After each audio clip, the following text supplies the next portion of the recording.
Hello, we are here at the Cathedral of Lucca, which was dedicated to San Martino by the Bishop of Lucca, San Frediano. Construction of this cathedral was attempted before, but ultimately was redone in the year 1060 and was consecrated by Pope Alexander II in 1070. The facade, or front, of this cathedral was inspired by that of the cathedral in Pisa, and like Pisa, the style of architecture is Romanesque. Romanesque architecture was actually the setup for the Gothic architectural period, which would be from the years 1200 to 1400. Some of the features of the Pisan Romanesque style that we see here include huge arches, stained glass, flying buttresses, colonnades, semicircle arches for the doors and windows, arcades, and thick walls. This cathedral sits on the Piazza San Martino, with other clerical structures like the Baptistery and the Church of Saints John and Reparta. The bell tower is from the 1200s. The facade of this cathedral faces the piazza, and there are 4 levels of loggias with arcades. There are 3 doors to each loggia, and there is a cross design with 3 names. When the cathedral was first built, the center of town was too crowded with other buildings and they couldn't fit the cathedral in there, which is why they chose to put it here in San Martino Square instead. If you look at the columns on the front of the facade, you'll notice that they're all mixed matched and a little bit different, and some stories say that that's because the people who held a competition to see who could make the prettiest columns to decorate the facade, but instead of picking the prettiest column and patterning the rest of them after it, they ended up just using all of the entries, which results in the mixed-matched columns decorating the front of the cathedral. Similarly, one of the 3 arches in the front of the cathedral, the one closest to the bell tower, is noticeably smaller than the rest, and that's because the bell tower already existed when the arches were being built, and so they had to try and squish that 3rd arch in to fit. And if you go inside the cathedral, you'll notice that most of the decorations are late Gothic instead of Arabesque, instead of Romanesque, even though that's the style primarily used on the front of the cathedral, and that's because the inside was redecorated in the 14th and 15th centuries, making it much more late Gothic like the time period was. Romanesque architecture began in the 6th century and continued to be in heavy use until about the 12th, at which point it evolved into the later Gothic style. And the evolution from one to the other is pretty clear to see. As you can see behind me with the cathedral, there was a heavy use of arches in the design. And though they were often decorative, their primary purpose was for structural support. They were intended just to keep the building from toppling over. In Gothic buildings, you can still see a heavy use of arches, but these became much more for decorative purposes than for holding up the building. And the reason for this shift was simply advancing technology. It was 600 years in between the creation of the Romanesque and its evolution into the Gothic, and technology simply got better. One of these was stronger columns, being able to more easily support the weight of an entire building. And that's where you can see a lot of these arches begin to become more decorative later on. Another example of this is the thickness of the walls. Here in Romanesque, you can see very, very thick walls, but in Gothic they become a lot thinner. With Romanesque, you also have a lot fewer and smaller windows because the building simply couldn't take that many holes in it and still stay up. Whereas with later Gothic styles, you can see many more windows. We go to France next, and we're going to visit the Cathedral Notre Dame in Paris. And it's perhaps the most iconic Gothic structure ever built. While we're there, we'll take a look at the evolution from Romanesque and how that evolved later on. Romanesque architecture dominated a lot of Europe for a long time, and perhaps its most stark legacy is the much more famous and well-known Gothic period that it left behind.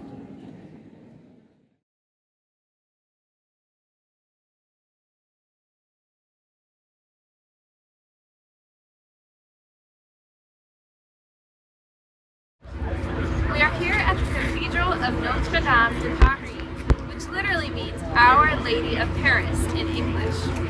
Construction of this cathedral spanned over 97 years, starting in the year 1163 and ending in 1260. However, over the centuries, other additions have been added, and you can see there is construction happening now.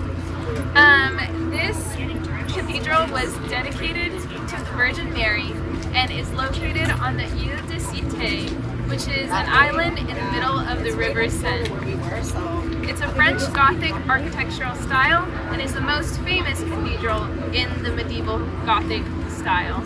It is also considered a minor basilica. So the Bishop of Paris, Maurice de Sully, wanted a cathedral there that was one major building on top of the two ruins that were already there. He wanted it to be a massive construction. It consists of a choir and apse at the back of the church, and nave with double aisles and chapels along the length. The spire is from the 1800s, replacing the one that was removed in the 1700s for instability reasons. There are also two massive towers on the western facade, and they were meant to be topped spires but were never actually added. And then lastly, there are lots of stained glass windows, carvings, spires, columns, pointed arches, ribbed vaults, and especially flying buttresses. The cathedral was constructed over the course of 2 centuries, beginning in the 12th century and ending in the 14th century. A lot of modifications were made to it in the 18th century, and it underwent a massive restoration project in the 19th century. There was a fire that occurred in the cathedral in 2019, and due to that fire, it's still under another restoration project right now. So we can't go inside it, but we can still look at the outside of it. The restoration is set to be finished in December of this year, and it's still being used as an active Roman Catholic church. Once reconstruction is finished on it, it will resume masses in December. This cathedral perfectly illustrates the transition between the Romanesque and the Gothic period of architecture. It was built right at the end of the Romanesque and at the very start of the Gothic. And though it has mainly Gothic styling, it does have a few Romanesque elements. As we saw last time with the cathedral in Lucca, the Romanesque style is very promising and very much structurally support itself based on its walls alone. But as I mentioned last time, technologies were advancing to help the Gothic get started. The biggest aspect that helped the Gothic style really take off was the advancement of flying buttresses. They were able to help support so much more of the weight than just the walls could themselves, and as a result, cathedrals could be built significantly thinner and taller than ever before. Built on the foundation of the Gothic, the Renaissance style came to be. Next time we'll be in Amsterdam looking at the Cathedral of St. Nicholas, which was built in a neo-Renaissance style, a 19th century revivement of the Renaissance style that succeeded this great Gothic.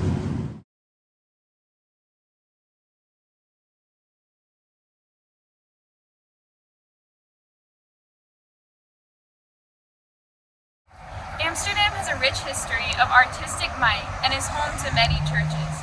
One of the most ornate is here, the Basilica of St. Nicholas. Located in Center District of Amsterdam, the architectural style is a combination of Neo-Baroque and Neo-Renaissance. Construction spanned 3 years, beginning in the year 1884 and ending in 1887. In the year 1999, the outside and inside were both restored, leaving the inside beautifully decorated and multicolored. Today, it stands as a symbol of religious freedom against the Amsterdam skyline. One of the most prominent features is the front facade with 2 rising towers. There's also the rose window with Christ and the 4 evangelists in the middle. As you can see, it's topped with a massive white dome. Inside there are 2 famous organs. The main one is above the entrance. It has 3 manuals. It was built by Wilhelm Sauer. It has 60 registers. And then the smaller one is downstairs. It's more compact. It was built by Henk Klock. It has wooden pipes and it is also beautiful, but it's the lesser of the 2 well-known.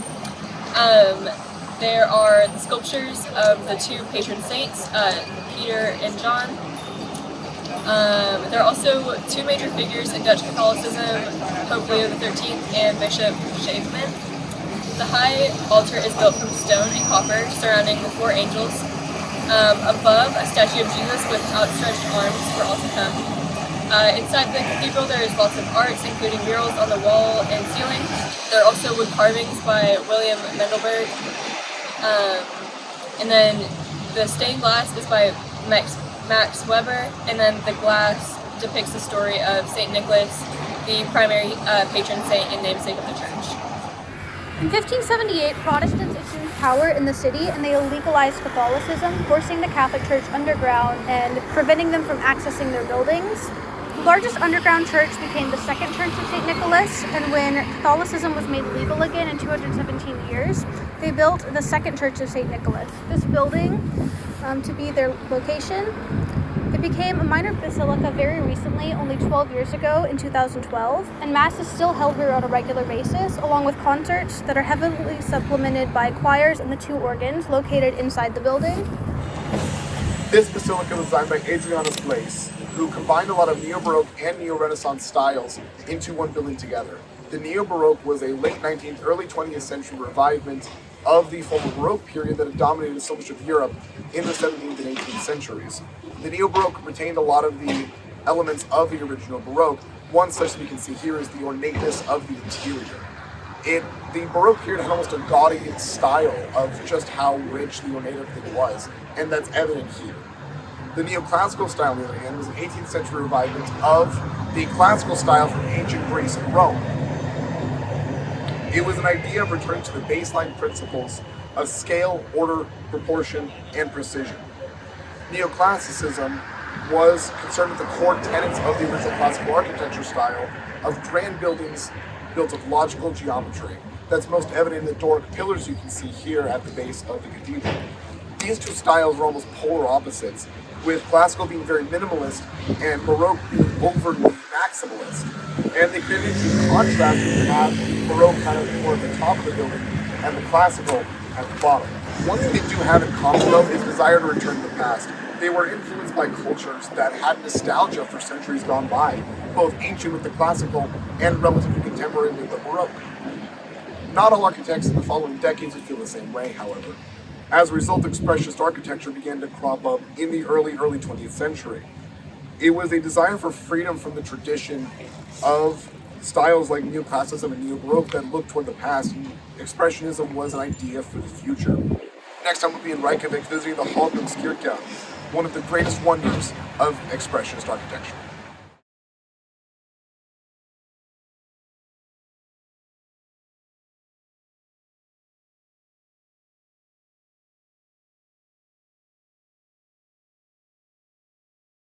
We are here in Reykjavik at the cathedral called Hallgrímskirkja. The church today acts as an active parish church and is a national sanctuary. Construction of this cathedral began in the year 1945 and was consecrated officially in the year 1986. The design reflects a nationalistic style, which was typical of Nordic architecture of the time. The architecture also shows mountains and glaciers symbolized, as well as taking inspiration from basalt columns that are seen throughout Iceland. This cathedral is the 6th tallest building in Iceland, and the architectural style is expressionist. I'll be doing the campus features of Hallgrímskirkja. First of all, it is the largest church in Iceland. It's a great example of modernist and expressionist architecture. The design of the church is inspired by the natural rock formations and high peaks of Iceland, such as the ones that we climbed and saw at the beach. Its most distinctive feature is the towering spire that is 240 feet tall. Inside of the church, there is a combination of traditional and modern elements. It houses not one but two famous large pipe organs, and these organs feature electronic action, 102 ranks, 72 stops, and 5,275 pipes. This church is dedicated to Hallgrímur Pétursson, Iceland's most well-known sacred poet. The construction of this building was overseen by the Icelandic Parliament, and the architect primarily involved in designing this building was Gudjon Samuelsson, the state architect at the time. He began designing the church in 1937, and construction officially began in 1945. He drew on Icelandic influences and used a nationalistic style, and the building is meant to reflect the natural beauty of Iceland. It's meant to resemble a glacier or a mountain that can be found throughout Iceland. In 1948, the ground floor was consecrated and it began being used for worship services, but construction continued on the building into the 1970s, and the building as a whole wasn't consecrated until 1986. To this day, it's still an active evangelical Lutheran church, and services are held every Sunday at 11 in the morning, and an English-speaking Anglican service is held at 2 p.m. on the last Sunday of each month.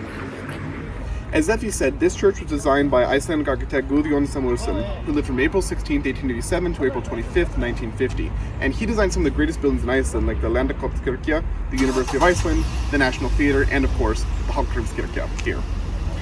This church is a work of expressionist architecture. It was a movement that began in Germany and the Netherlands in the late 1800s and spread elsewhere like here in Iceland. It was a response to the Impressionist style that dominated the 19th century that was now seen as out of touch in a post-industrial revolution world. Expressionism was a switch from a focus on the representation of the outward to an expression of the inward. As Sunny and Zevi both said, this church is a great example of it. It is in that it's reminiscent of the Icelandic landscape, like the glaciers and mountains both, that the tower represents. This style combined many Romanesque, Gothic, and Rococo features into its creation. Now, after about 30 years of dominating Germany in the late 1800s and early 1900s, it began to be suppressed by the government so much that Expressionist artists were banned from showing their work. As a result, radical movements sprung up later in the 20th century, like abstract expressionism, pop art, and minimalism, as a rebellion against the German suppression. These styles became the legacy of Expressionism. Now, this is a very German-based movement, but other things were happening elsewhere in the architectural world.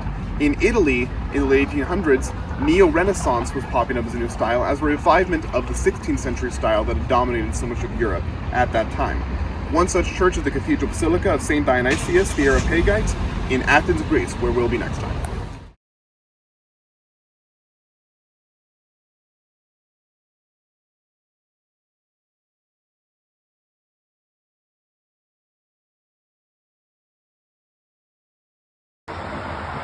We are here at the Cathedral Basilica of St. Dionysius the Areopagite in Athens, Greece.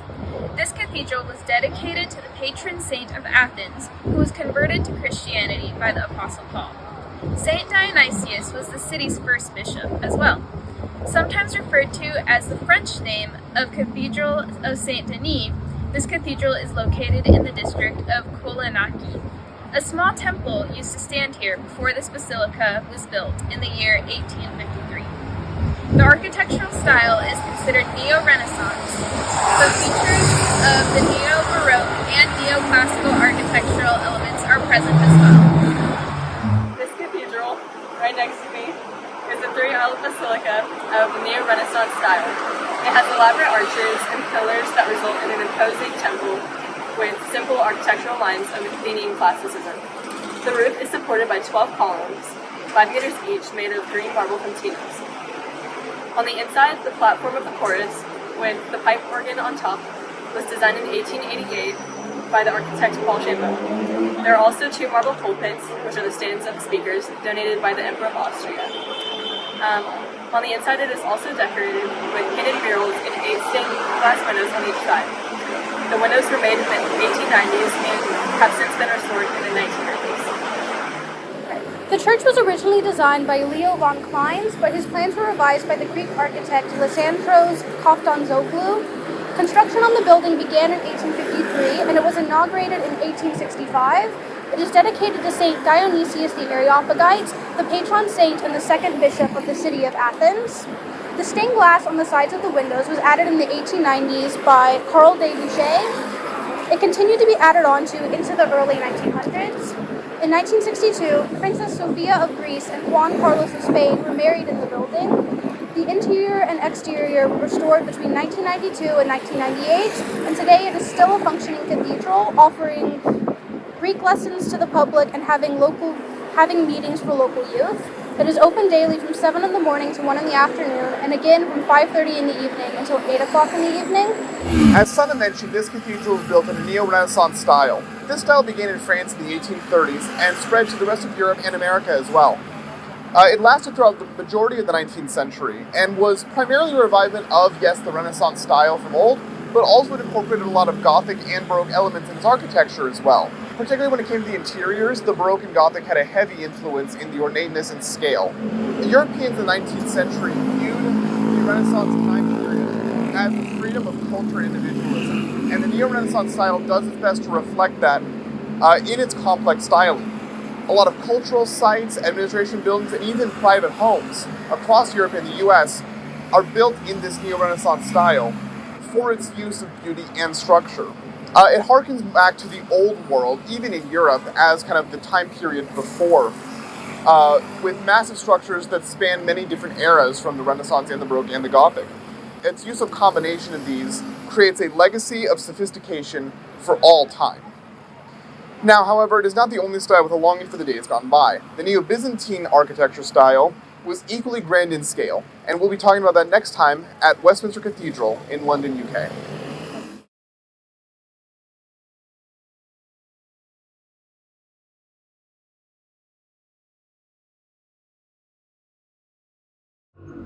We are at Westminster Cathedral in London, England, which was designed by John Francis Bentley. Though Westminster Abbey was dedicated to St. Peter, Westminster Cathedral was only dedicated to Jesus Christ upon completion of the construction through inscription. The large interior space, paired with many colors and exquisite details, invokes an emotional response from many viewers and visitors. The architectural style has a combination of aspects from the Victorian and Edwardian eras to make an architectural style of Neo-Byzantine. Westminster Cathedral is a prime example of Neo-Byzantine architecture. It seats up to 2,000 people and is the 38th largest Catholic church globally. The exterior of the building is built with red brick stone and Portland stone. More than 100 types of marble from all around the world are featured in the interior of the cathedral, with grand marble columns supporting the canopy over the high altar. Byzantine mosaics cover the chapel and the vaulting of the sanctuary. It also features an 87-meter-tall bell tower. There are also several famous pieces inside the cathedral. Eric Gill's friezes portraying the 14 stations of the cross have become world-renowned.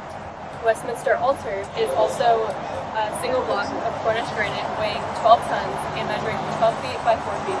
In the set are the relics of saints. This recalls the fact that the earliest stone altars were erected over the tombs of martyrs.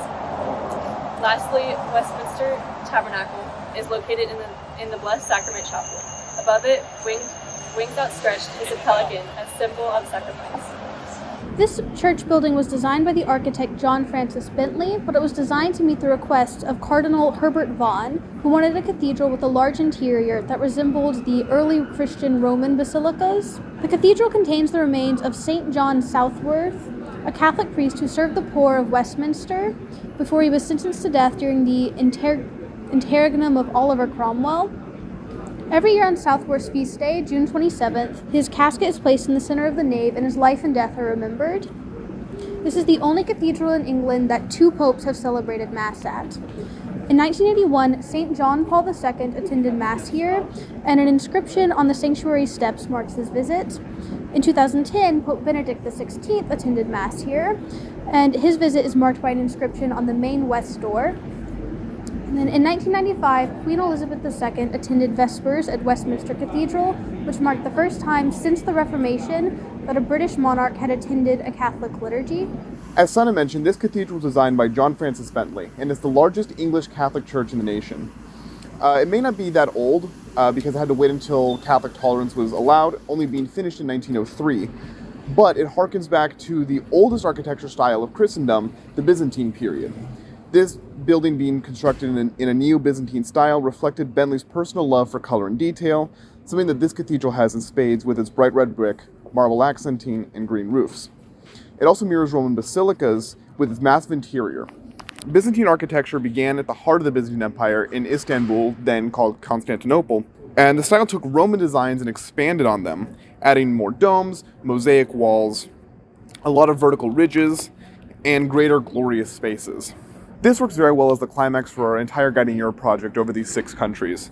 The Byzantine style takes the Western European Roman style and gives it an Eastern European twist, tying different architecture styles together and being perhaps the most classic, archaic form of Christian cathedral architecture.